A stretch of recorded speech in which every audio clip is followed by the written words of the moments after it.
interwebs. I'm Peter from Builder Boeing. So this is the first video in my attempt to mount these OEM parts in my cockpit. We're still in my living room, things haven't gone any further. Many years ago I made this small booklet from all the drawings that you can find online. Perhaps you can recognize some of these. Most of them are from Marcus Pilot, and it's been more or less a Bible for me for many years.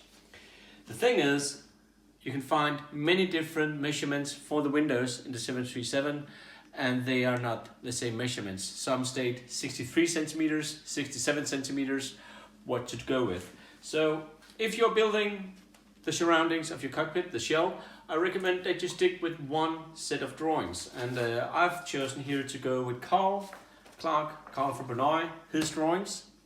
He has drawings for both the windows, the overhead, the sidewalls, everything. And the reason for this recommendation is then things ought to fit. They should fit then. Whereas if you go with one drawing for the windows and another set of measurements for the overhead, things are not going to fit. And I've always said that in my videos. Go with the flow, see what fits, because no cockpit is alike. But I reckon if you try and go with one set of drawings, things should fit at the end. Let's see how that goes.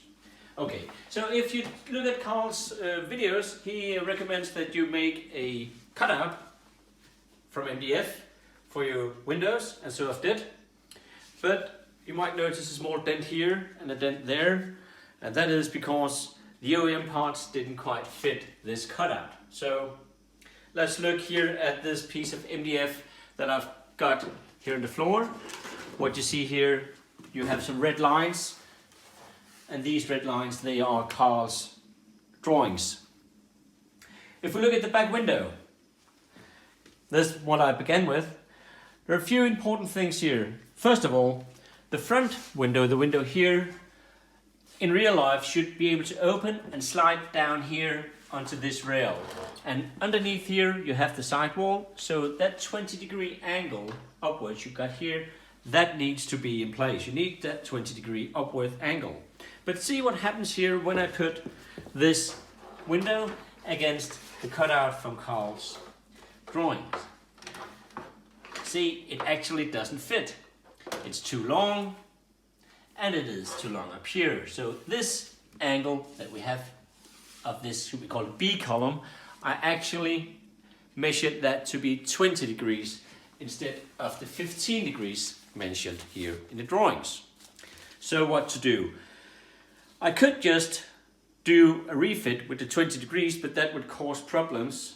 If I move the B column forward, I would have a smaller window here, then the rest of the windows wouldn't fit, and if I at some point would do some mechanism that could open, it wouldn't fit here either. So luckily there's a bit of slack here or extra at the back. So my plan now is to fit the parts here and bend them a bit so that they actually fit Carl's window. That will give me a few extra centimeters here of window in the back. That's going to be okay, and I can still have this 20-degree upward angle for the side, for the side walls.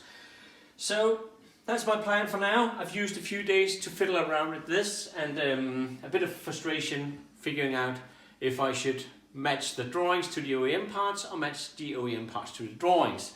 And I have chosen the last one of those options.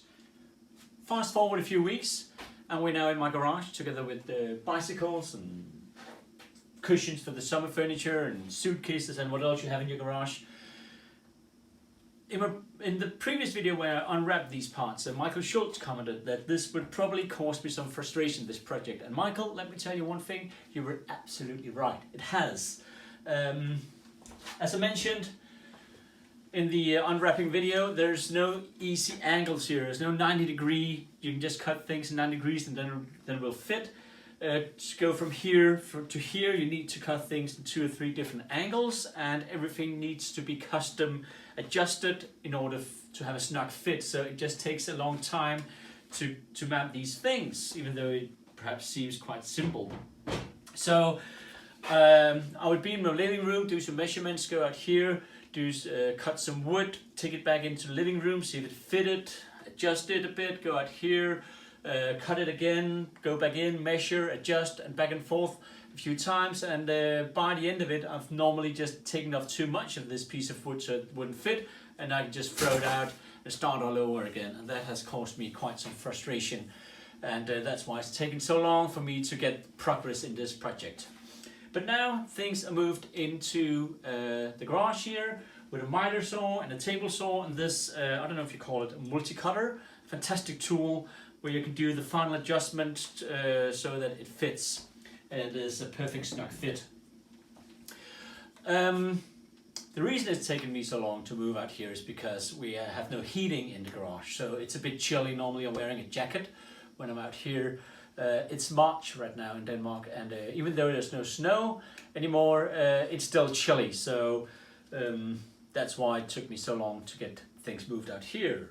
However, March also marks a very special time in Denmark because now the shops are open again after a 2.5 month Corona lockdown, where you've only been able to buy essential things like groceries and pharmacies, and apparently a cockpit building isn't considered essential, so you haven't been able to buy wood or screws or even jeans or anything. You could order it online and then pick it up.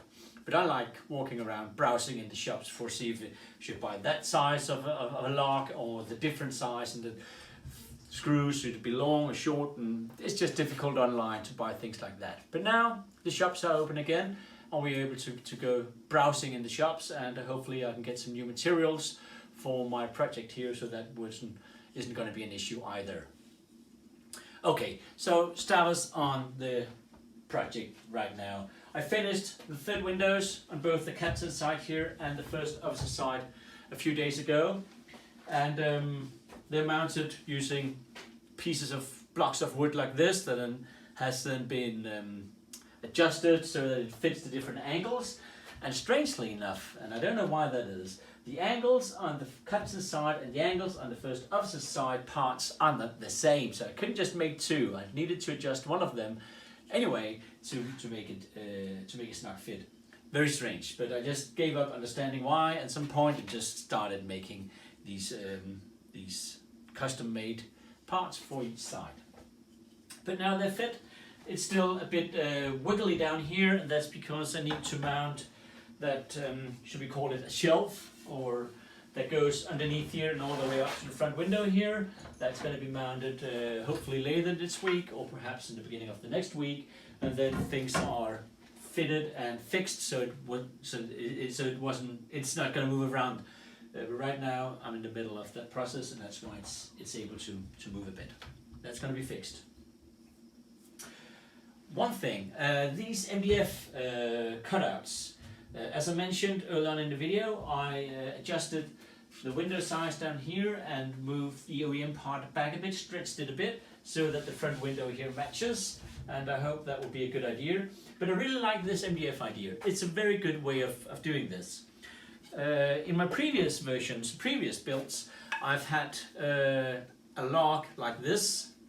Hope you're able to see it. And then I would mount it with some screws on top of something else. So you can see this could be the top of the window, and then the B column here in my hand here.